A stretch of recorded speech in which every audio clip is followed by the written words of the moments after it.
Bonjour à tous, j'espère que vous allez bien. On se retrouve aujourd'hui avec une nouvelle vidéo, un nouveau genre de vidéo. Et ce sont les favoris du mois de bébé et maman. Donc je vais commencer avec le premier mois qui est déjà fini depuis un moment puisque ma fille a un peu plus de 2 mois aujourd'hui. C'est vrai que j'ai vu ce genre de vidéo sur pas mal de chaînes YouTube et j'ai trouvé que c'était super sympa. J'ai beaucoup aimé les regarder quand j'étais enceinte. Ça me donnait un petit peu des idées sur voilà, des choses à acheter pour bébé et pour moi, et du coup j'avais envie de moi-même vous faire part des conseils que je pouvais avoir. Donc j'ai changé un petit peu de cadre pour ne pas voilà, que ce soit le même cadre que mes vidéos livresques. Je suis désolée, ici j'ai une fenêtre donc je vais avoir la moitié du visage qui est vachement éclairée. Enfin voilà, on va commencer tout de suite avec donc les favoris du mois, les favoris du premier mois pour bébé et maman. Je vais les prendre un petit peu dans le désordre. Je vais commencer avec ce qui concerne l'allaitement, donc c'était pour bébé et moi. Ce sont les embouts de sein MAM qui m'ont beaucoup servi parce qu'en fait ma fille, j'avais un mamelon qui était un téton qui était un petit peu plus rentré et du coup elle n'arrivait pas à prendre sur un des deux seins. Donc on a utilisé des embouts de sein. C'est vrai que j'en avais mais c'est pas la marque MAM, je sais plus quelle marque c'était. Mais la sage-femme m'avait dit qu'ils étaient un petit peu trop gros pour nouveau-né, que c'était pas la bonne taille. Donc elle m'a demandé d'en prendre une taille 1. Et comme on avait ma belle-sœur qui travaillait en pharmacie, elle m'a ramené donc les MAMS que j'ai beaucoup aimé utiliser, enfin qui sont assez simples d'utilisation. Donc voilà, ils sont comme ça, avec ici normalement le petit bout pour que le bébé, enfin pour que bébé puisse respirer. Ça stérilise très bien, enfin moi je le fais dans l'eau bouillante. Hein. Et il se pose avec un petit peu d'eau, il se pose très facilement sur les mamelons. La petite a très bien pris, même tellement bien pris qu'après elle ne pouvait plus se passer même pour l'autre sein des embouts et que ça a été un petit peu plus la guerre pour s'en séparer. Mais en tout cas ça m'a beaucoup servi pour ces premières semaines. Ensuite je vais passer au Tidal Tracker qui est ce petit journal là et qui nous a permis de noter, qui nous permet encore même de noter un petit peu toutes les informations sur la journée de bébé. Donc je vous l'avais déjà présenté dans un vlog, il se présente un petit peu comme ça, donc une page par jour, où on a, dans la première colonne, on peut mettre, on met une heure en fait de la journée. Ici on a une première grosse colonne qui est tout ce qui est mangé, donc soit les seins, on a left breast et right breast, soit les biberons, le nombre de millilitres qu'il a pris, donc pour les seins c'est plutôt le temps qu'elle est restée au sein et sur lequel. Ensuite on a une catégorie change, c'est pour est-ce qu'elle a fait pipi, est-ce qu'elle a fait popo, est-ce qu'elle a fait les deux, pour pouvoir un petit peu comptabiliser à la fin de la journée, surtout quand il y a papa et maman, on n'est pas forcément tous les deux à se suivre tout le temps et ça permet d'un bon récapitulatif pour l'un et l'autre. Ensuite on a une colonne sleep pour mettre les heures où elle a dormi. Nous on compte que la nuit, pas la journée, parce que la journée c'est vrai que de temps en temps on va faire une demi-heure, de temps en temps une heure et puis enfin, voilà, sinon j'aurais peut-être trop de cases pour pas grand chose, donc on comptabilise surtout la nuit. Et enfin on a un petit carré pour mettre des notes, donc nous on met si on a donné ses gouttes, si on a fait ses soins du visage. Et ce petit carnet là qui était, il n'était pas donné, hein, je crois qu'il était autour de plus de 20 €. J'en ai pas trouvé en français donc j'ai pris celui-ci. Il fait normalement pour 6 mois. Ce qui est, je trouve, pas trop mal. Je pense qu'on pourra voir avec la nounou si elle peut continuer à le remplir. En tout cas, nous, on va continuer à le remplir un bon moment, histoire de pouvoir un peu... Puis ça fera quelques petits souvenirs, on va dire, au moins pour voir en fait l'évolution. Bah voilà, avant elle dormait combien de temps, est-ce qu'elle a fait là, elle faisait énormément de tétés, après elle en fait un peu moins. Enfin, voilà, ça permet un petit peu de voir tout ça et surtout de voir si elle a bien fait son popo, au moins un popo dans la journée, etc. Le nombre de pipi et de voir s'il n'y a pas de changement brutal.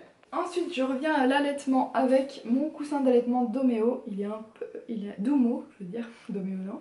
Il est un peu sale, hein, faites pas attention. Donc c'est de la marque Baby Move et il m'a énormément servi pour l'allaitement. Parce qu'avec cette petite bille, il est quand même assez compact, il s'écrase, il s'enfonce pas trop et je le mets devant moi comme ça pour prendre ma fille d'un côté ou de l'autre.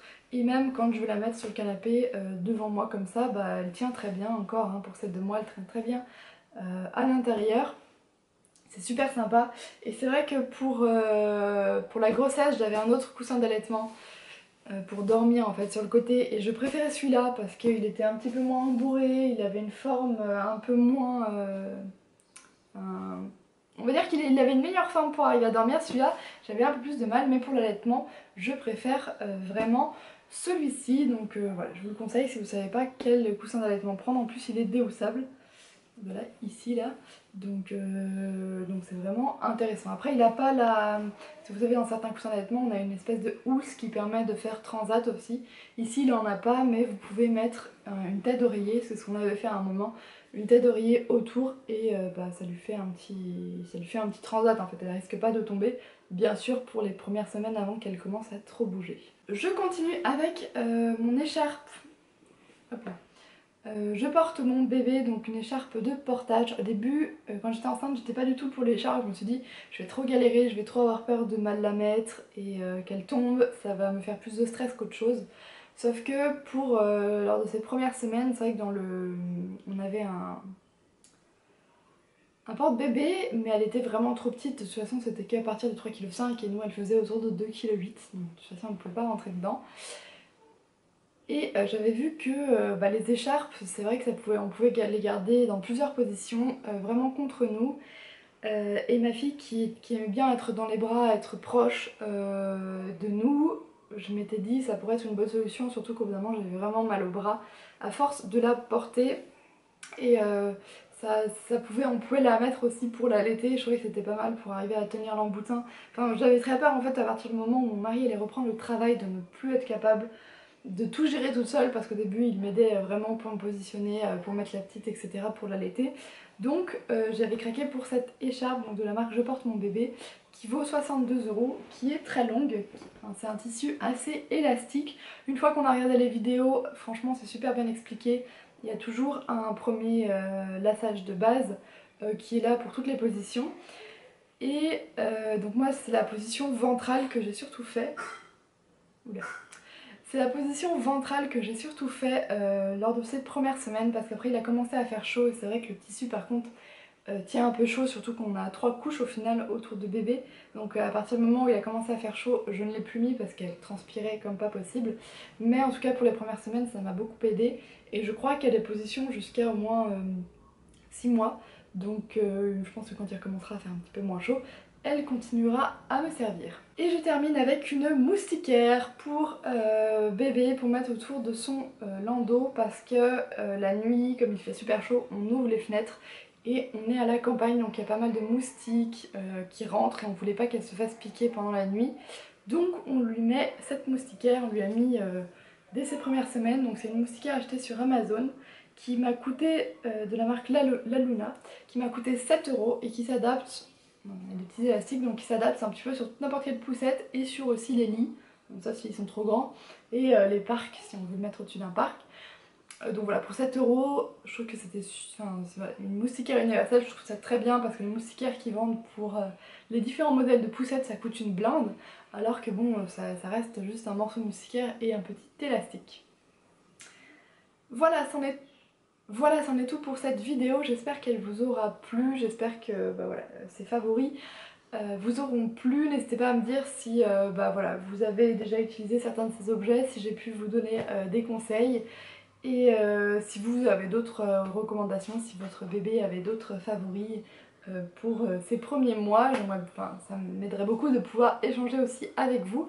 Je reviendrai je pense dans pas longtemps avec les favoris du deuxième mois. Et puis ensuite je continuerai au fur et à mesure. Je suis pas sûre de les poster au début de chaque mois suivant, parce que ça dépend de quand je pourrais les tourner, mais voilà, je pense que quand même je continue à noter chaque mois les petits favoris pour elle et pour moi pour pouvoir vous en faire une vidéo. Sur ce, je vais vous souhaiter une très bonne journée et à très bientôt.